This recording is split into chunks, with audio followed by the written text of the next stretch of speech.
In 2000, brother Bill went public on 60 Minutes too, accusing his brothers of a criminal conspiracy. This is the story of a blood feud. It was my family company. I was out of it. But that's what appalled me so much. And I did not want my family, my legacy, my father's legacy, to be based upon organized crime. In the late 1920s, there was at least one country in the world where oil was not bought and sold in the usual sense.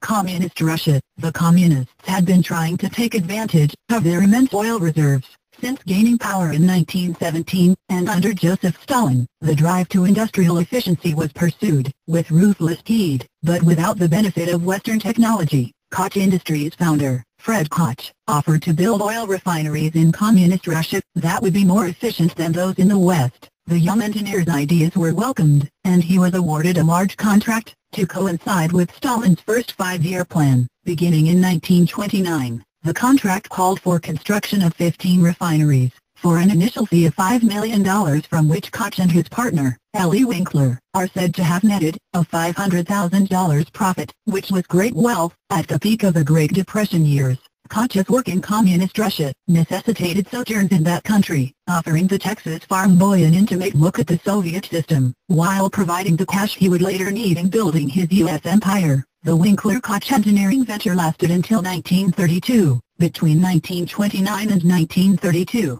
Stalin purged, starved and worked to death 7 million Ukrainians. Fred Koch returned to the U.S.S.R. in 1958. Fred Koch never had any public bad comments to say about Stalinism and communism until Joseph McCarthy became a threat to people with ties to communist Russia in the early 1960s. Then Fred Koch became a commie-hater, author and speaker while being one of the 12 invited co-founders of the John Birch Society. Like Fred Koch, all of the other co-founders of the John Birch Society were high-ranking members of the N.A.M, the National Association of Manufacturers.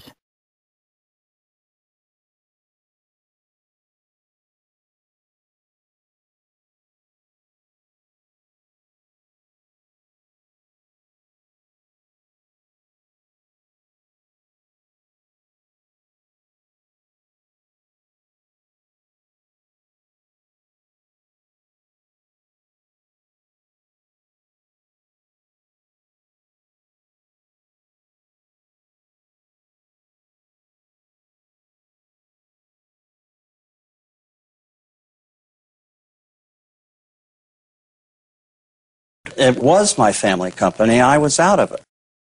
And I did not want my family, my legacy, my father's legacy, to be based upon organized crime.